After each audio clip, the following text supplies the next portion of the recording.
Benito Florí y Débora están hoy con nosotros para hablar de algo muy interesante. A Fernando lo sacamos un poco de su profesión de médico y lo colocamos en una profesión de investigador, de sensitivo con nuestras culturas, con las culturas de Ecuador. Y Débora, que realmente me encanta conocerte, bienvenida al programa. Ella es escritora, ella trabaja como investigadora en todo lo que es investigación andina y va a hablar ella de las cuevas de los tallos. ¿Qué es esto de las cuevas? Bienvenida al programa a los dos. Cuéntanos un poco de qué se trata y por qué quedó fascinado él contigo. Bueno, las cuevas de los tallos ante todo se encuentran en Morona, Santiago, que es una región que limita con Perú, en plena selva ecuatoriana, Amazonía, como bien se decía. Y ahí, fines de la década del 60, se hizo un anuncio de un descubrimiento dentro de un complejo, ¿no? de cavernas. Y en una caverna específica se habló de un descubrimiento.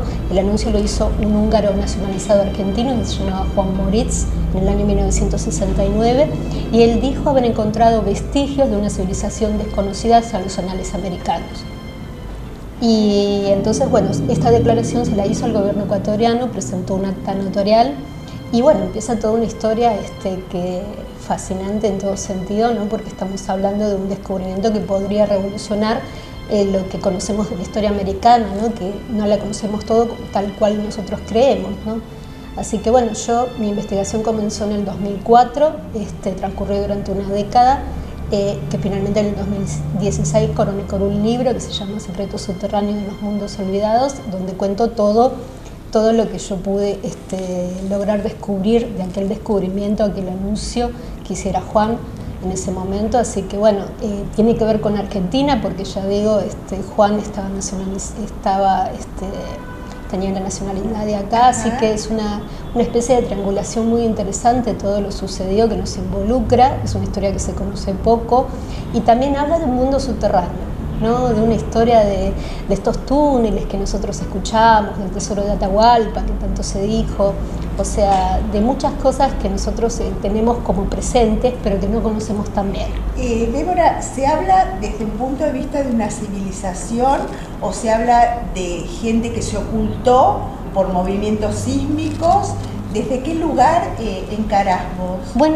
Se planteó desde, eso bien decís, ¿no? de un diluvio que pudo haber existido, algún cambio que no permitió mantenerse en superficie y que llevó a cierto pueblo a querer refugiarse en esos túneles, ¿no?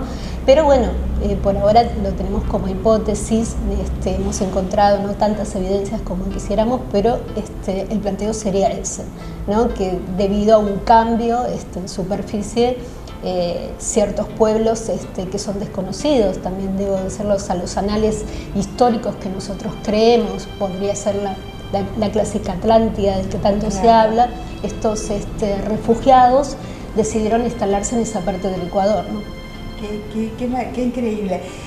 Cuando yo estuve 2 veces en Ecuador y las 2 veces me sorprendió muchísimo, especialmente la segunda, que pude viajar un poco y estar con algunos médicos que me recibieron. Me di cuenta, no sé qué, seguramente vos me vas a poder responder esto, que la comida auténtica de Tucumán, ¿no? Yo soy tucumana, es la misma comida que hay en Ecuador. Y vos ves en el mapa, decís, ¿por qué tienen la misma comida? ¿Qué es lo que pasó en la antigüedad para que tengan esta alimentación tan puntual los dos países, ¿no? No los dos países, la ciudad de Tucumán y Ecuador, ¿no? ¿Me das una explicación? ¿Tenés una explicación? Creo que, nosotros tenemos muchas coincidencias, ¿no? Por ejemplo, acá en la Argentina tenemos la cultura aguada, y la cultura aguada está relacionada con la cultura de Tiahuanaco, por ejemplo, y eso poco se sabe.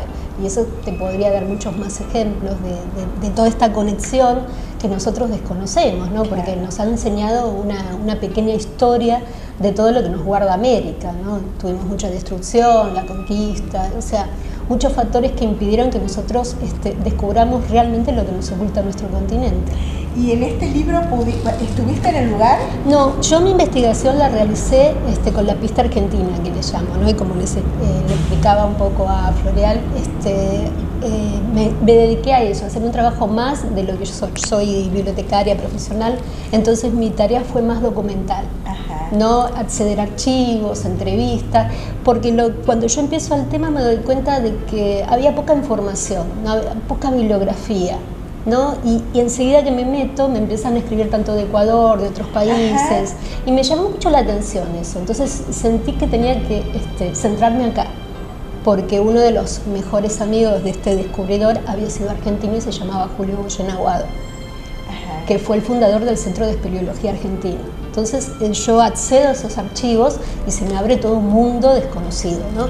Fue la primera investigación realmente madre y seria que hice, pero centrado desde el punto de vista como una guía, ¿no? Claro. ¿Por qué vos vas a ir allá y qué no vas a encontrar? Claro. ¿No? ¿Qué te va a pasar? ¿No? ¿Por qué no vas a poder descubrir? ¿Y por qué crees que esta civilización desapareció?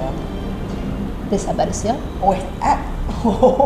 Te la dejo picando, y como decimos nosotros, ¿no? ¡Qué maravilla! No, bueno, ahí entra el misterio, el enigma, ¿no? El enigma que nos tiene a todos preguntándonos si todavía hay actividad. Yo creo que los Andes tienen actividad, independientemente de lo que pasa en Tallos. Creo que toda la cordillera nos genera un cierto... Sí, nos genera enigma, ¿no?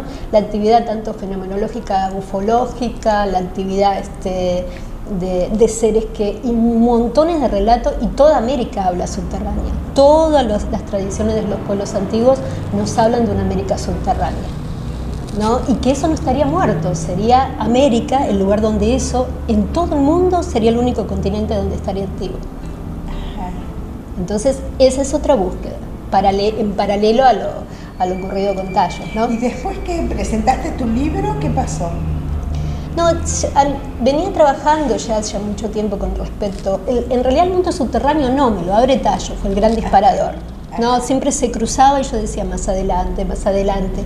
Me había enfocado mucho en lo que era la cuestión andina, ¿no? Que teníamos para rato ahí, ¿no? En superficie, pero la verdad cuando se cruza este tema, algo en el corazón fue... ¿Te tocó? Sí, sí, la verdad que ningún enigma de todos los que yo había estudiado, investigado, me había llenado tanto como este. Algo ocurrió. Súper interesante, ¿no? Porque acá hay investigadores muchos que se dedican a observar, pero bueno, hacerlo desde un lugar, desde la bibliografía o del informe y respetando todo el lenguaje de los demás es súper interesante, ¿no? Yo ya hubiera ido, hubiera investigado, me hubiera quedado a la noche, hubiera participado. Fernando, ¿y a vos qué te movió? ¿Qué pasó? ¿Cómo te conectaste con ella? La temática, porque alrededor de la Cueva de los Tallos, como bien dice Débora, hay mucho misterio. Es un misterio tan grande que inclusive las láminas de oro que salieron de ahí, este momento no se sabe dónde están. Porque el pueblo Shuar, que es el pueblo nativo, que es el pueblo que cuida este lugar, empezó a dar estas placas de oro a un sacerdote en la ciudad de Cuenca. Este sacerdote, el padre Crespi, un sacerdote italiano que vivió todo el tiempo ya en Ecuador, es quien empieza a recolectar estas piezas, que son láminas de oro, y yo diría que el oro pues enloquece a la gente, en todo sentido, no solamente por el valor que tiene el oro, sino porque empiezan a haber placas donde había escritura. Y existen pueblos en la tierra que quieren tener una hegemonía. Una de las personas que me contactó alguna vez, que me dijo: doctor, usted es médico y querría saber algo sobre qué pasa con las placas estas de oro que tienen en un museo en Cuenca. Porque existen grupos, había un grupo de Irak y un grupo de de Israel que querían saber qué decían estas placas, querían saber sus orígenes.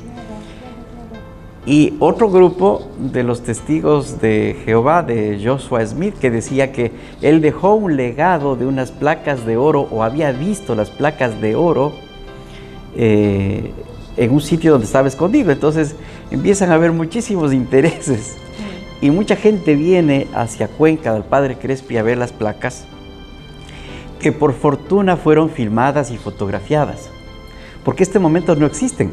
No se sabe dónde están, desaparecieron. Toda esta investigación en realidad me ha llevado el tipo de medicina que yo hago. Porque todo el tiempo estamos viendo que la medicina china, por ejemplo, o la medicina hindú, por ejemplo, como que es la base de la medicina ancestral.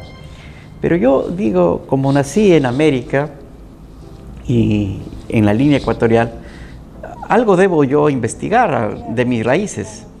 Y empieza la investigación inclusive desde el nombre de América.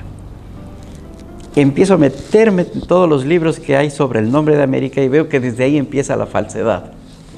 ¿En qué sentido? En el sentido de que nos han dicho todo el tiempo que el nombre de América viene de Américo Vespucio. Y empiezo a descubrir que primero Américo nunca se llamó Américo. Se llamó Albericus Vespucci Lorenti. Albericus viene de Alberto. Y empiezo a ver una investigación de qué es lo que realmente pasó, en qué momento se cambió o se quiso ocultar. Pensemos que era un lenguaje boca a boca, ¿no? Entonces a veces el ser un lenguaje boca a boca, como todos los cuentos, que a veces uno escucha una cosa, el otro escucha otra cosa. Pero, ¿en qué momento están hablando esto? ¿De qué momento se descubrió esto? ¿O lo escribieron, o aparecieron las cuevas? ¿Tenés idea? Sí, las cuevas se descubren en el año 1848. Lo descubre un coronel, se llama Víctor Proaño. O sea, y ya, por ejemplo, Humboldt había hablado también de este complejo, ¿no? No se puede saber cuándo nacieron, cómo fue. Y probablemente... no sé si es de la época terciaria, más o menos, la constitución geológica, pero no estoy tan segura. Pero puede ser en esa época donde más o menos... Fernando, ¿y cómo asociaste la medicina o qué aprendiste de lo que hay en esta historia, ¿no? Porque esto es histórico. Sí, es fascinante lo del nombre, porque en clase empiezo a ver en qué momento se cambió el nombre, qué es lo que pasó Colón, a quién llegó. Luego veo que en París, en la capilla de Saint-Denis, el gimnasio Bosgagen es quien se encarga de decir, han descubierto algo nuevo, muy importante, interesante, porque cuando llega Colón a la isla Guananí, se encuentra con el jefe de los taínos, y el jefe de los taínos le dice a Colón, hacia allá está Amaruca. Amaru significa serpiente y Ka significa camino. Y vemos que nuestros pueblos amerindios siempre, toda la energía la representa como una serpiente, la Maru. Sí. Y el único continente que está uniendo el polo norte con el polo sur son dos grandes cables en forma de serpientes. Por eso se llama este continente Amaruca.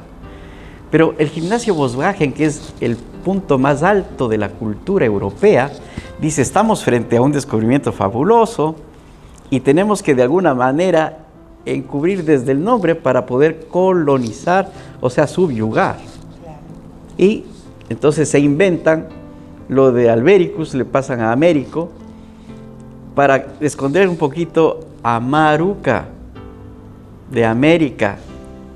Porque si es que deberían poner un nombre sería Colonea, el apellido Colón, no el nombre, pues Cristóbal, el nombre del continente.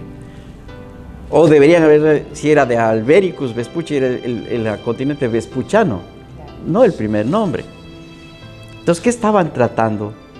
De, primero, entender que estamos en una civilización superior, en todo sentido. Porque cuando los europeos, porque en ese entonces no había España, había el reino de Castilla, cuando los europeos venían se asustaban de que nosotros, por ejemplo, nos bañábamos y decíamos que éramos compactados con el diablo, nos bañábamos 2 o 3 veces en la laguna. Y ellos no se bañaban nunca, probablemente. O habían ciudades tan espectaculares que eran realmente ciudadelas donde llegaba agua potable. Era un esplendor ver sus palacios, los puentes colgantes y toda la ciencia. Por supuesto, a mí la que como médico me interesó es ver qué hacíamos aquí en Amaruca, en este continente telúrico unido por estas serpientes, y que además tenía en su centro la parte más alta del planeta. Porque si medimos el centro hacia el sitio más alto del planeta, existe un volcán que se llama Cayambe. Es más alto que el Himalaya, tomando en cuenta el centro al punto. Es 1500 metros más alto el Cayambe, porque la Tierra, recuerden, es atachada en los polos y ensanchada en la línea ecuatorial. Entonces es más alto, es el punto más alto, se encuentra aquí. Por así decir, como es nuestra madre, nosotros los hijos somos iguales. Entonces, si nosotros tenemos una glándula pineal, nosotros en Ecuador vivimos en la glándula pineal. Y eso es lo que yo encuentro en las láminas de oro del Padre Crespi. Un águila que en su mano tiene una piña. Pineal viene de piña. Es la glándula más importante del desarrollo intelectual, psicológico y físico del ser humano. A través de esa glándula, la humanidad ha podido crecer en sabiduría, en conocimiento, en luz. Y lo que me estaba dando la cabeza ahí es, ¿qué es lo que nos estaba diciendo las láminas a la final? Es que nosotros tenemos una antigüedad de lo que se podría calcular, el terciario más o menos, 300.000 millones de años, o sea, en la época de los saurios. Y descubro que en una de sus placas de oro estaba dibujado un saurio. O sea, nos dice en su escritura que ahí nos estaba diciendo con lo que vivían y que además conocíamos la escritura. Uno de los sacerdotes de la placa tiene en su ropaje escrito XO, que significa Quito. Ki es energía y Tua o To es del centro, la energía del centro. En las placas de oro se ve exactamente la figura de un sumerio, de un sacerdote sumerio que también en su mano tiene la glándula pineal o el dibujo de una piña, la cual está representando la glándula pineal. Y en otra de las láminas se ve a un águila también en su mano con la glándula. Como médico que soy, empiezo a investigar la glándula pineal, que no es muy estudiada en la medicina ortodoxa. Y son cosas maravillosas que empiezo yo a desarrollar a través de la medicina para poder lograr justamente la meta que tenemos todos los médicos, o los médicos conscientes, que es la curación. La curación y la sanación. ¿Por qué crees que desapareció esta civilización? O eventualmente está en otro nivel de conciencia que también dejaste ahí. ¿Por qué crees? Como decía muy bien Débora, ¿desapareció? No, está viva. Se accede a todos estos, llamémoslo así entre comillas, secretos, las personas que están preparadas para escuchar el mensaje.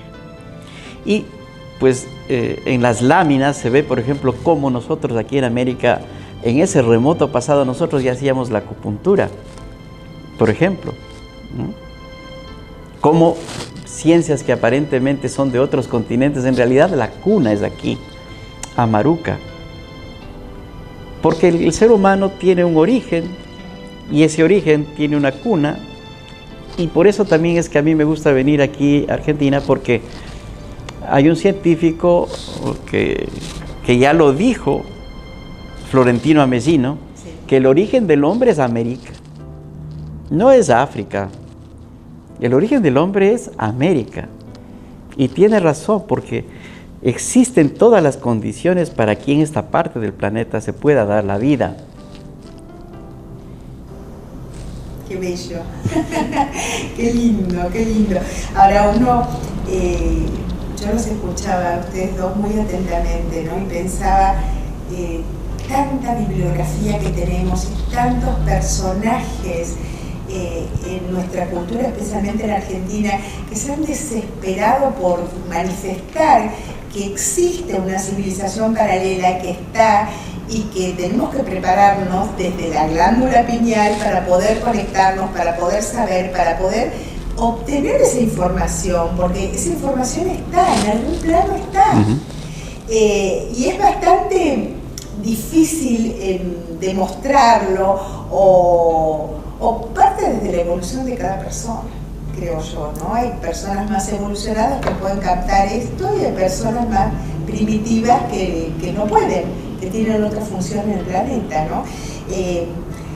Ya prácticamente finalizando el programa, me gustaría, Débora, preguntarte, y por supuesto, Fernando, agradecerte, porque fuiste súper claro en esta investigación que estás haciendo y que supongo que no parará.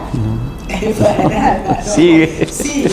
¿Qué te gustaría vos, después de haber hecho el libro, presentar el libro y seguir viendo esto, ¿no? Estoy trabajando en una segunda edición, no del libro ya, sino del mundo subterráneo en sí, y su verdadera vinculación, ¿no? O sea, con respecto, yo le llamo la tradición primordial, que es un antiguo concepto esotérico que creo que nos puede situar bien con respecto a esta búsqueda subterránea, ¿no? Porque hay muchos caminos y yo he elegido hacer ese camino, ¿no? Una tradición esotérica ya un poquito quizás no